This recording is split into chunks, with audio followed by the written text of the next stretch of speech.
saya Elizabeth Sylvia dari Vinka Ayu dan ini narasumber saya, silahkan memperkenalkan diri. Perkenalkan, nama saya Clara Desaina Tusnana Putri. Jadi di sini saya kelompok 4 mendapat tugas untuk melakukan wawancara tentang pola aktivitas dan lingkungan. Nah, kebetulan saya mengangkat kasus tentang fraktur dan teman saya ini pernah mengalami kejadiannya. Tolong diceritakan. Selama kejadian fraktur ya, selama saya mengalami fraktur itu ada dua hal yang saya alami. Pertama, ada senangnya, ada sedihnya.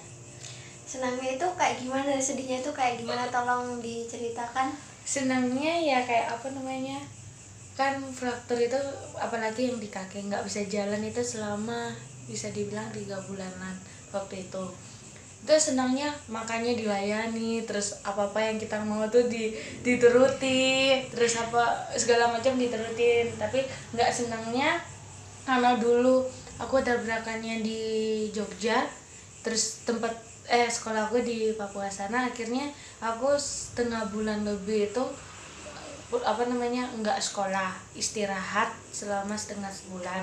Terus habis itu aku datang ke sini, otomatis kan aku nggak bisa jalan kan. Nah, nggak bisa jalan itu aku pas di situ bapakku kan belum ada mobil di sana. Akhirnya bapakku jalan kaki. Untung sekolahku sama rumahku kan deket, jadinya di barat dari sini masih ke bawah lah.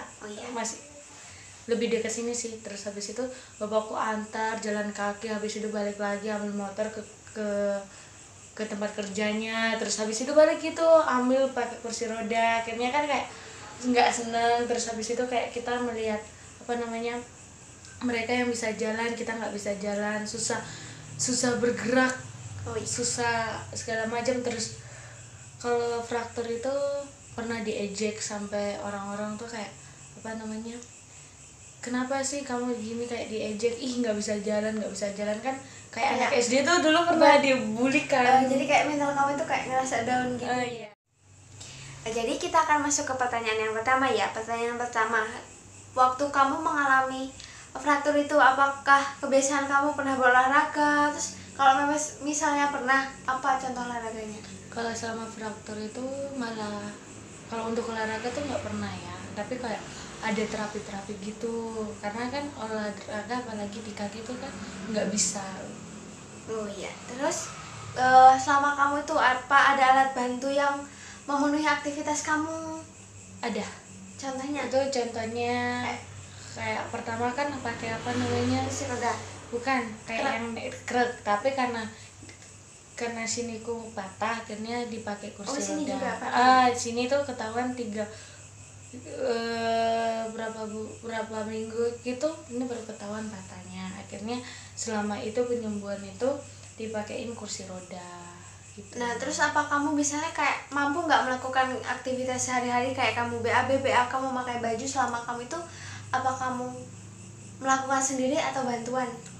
Selama saya itu dibantu oleh orang tuaku, apalagi bapakku yang berperan penuh dalam selama aku fraktur. Dari aku operasi keadaan itu bapakku datang. Habis itu mamaku kan balik ke Merauke. Akhirnya bapakku dari buang air besar, buang air kecil, mandi, pakai baju, semua yang urus bapakku semua. Jadi selama kegiatan itu kamu dibantu oleh bapakku. Oke, sekarang kita masuk ke pertanyaan berikutnya. Aku mau bertanya tentang keadaan pernafasanmu waktu kamu jatuh itu, waktu ketahuan kamu fraktur, apa kamu itu pernafasannya terganggu atau enggak? Enggak. Selama aku fraktur nggak ada pernafasan yang terganggu. Terus sekarang aku mau tanya lagi, apa kamu sekarang mudah lelah enggak? Kalau untuk sekarang kayak beraktivitas tuh kadang kayak misalnya kita olahraga capek itu kadang kaki ini tuh kayak susah dinampakin. Dia tuh kayak kadang kadang kayak gimana ya, kayak ada kendala di kakinya. Terus habis itu terkadang juga kayak untuk gerakinnya tuh susah, jadi kayak terhambat gitu ya untuk aktivitas lebih banyak lagi. Sekarang aku mau masuk pertanyaan berikutnya lagi ya, kayak pemeriksaan fisik. Nah, misalnya kan kita tentang pola latihan gitu sama aktivitas. Nah, itu pasti ada mobilisasi. Nah, waktu kamu jatuh itu ada mobilisasi fisik nggak? Kalau ada, contohnya kayak gimana? Kayak aku kan kakinya patah terus dioperasikan, otomatis itu kan kayak nggak terlalu banyak harus gerakan-gerakan kan. Nah, karena seingatku tuh perawat itu datang, dia kayak terapi fisioterapi, bukan perawat, fisioterapi. Dia tuh kayak mulai angkat, terus habis itu mulai dilihat keadaannya sampai mana, terus habis itu kan terus aku kan di rumah sakit tuh cuma 3 hari doang, habis itu keluar dari rumah sakit. Nah, check up itu pas berapa minggu kemudian, habis itu check up dikasih kayak, kan kakiku tuh kan gini patah gini, terus akhirnya itu dipaksa kayak misalnya harus kayak terapi, kasih papan gitu ya, dipaksain, pokoknya harus dipaksain. Iya, harus dipaksain karena waktu pas patah itu kan habis dioperasi, saya memakai spalak itu untuk biar dia nggak bengkok kan. Tapi karena spalaknya terlalu lembek, akhirnya tuh dia jadinya miring.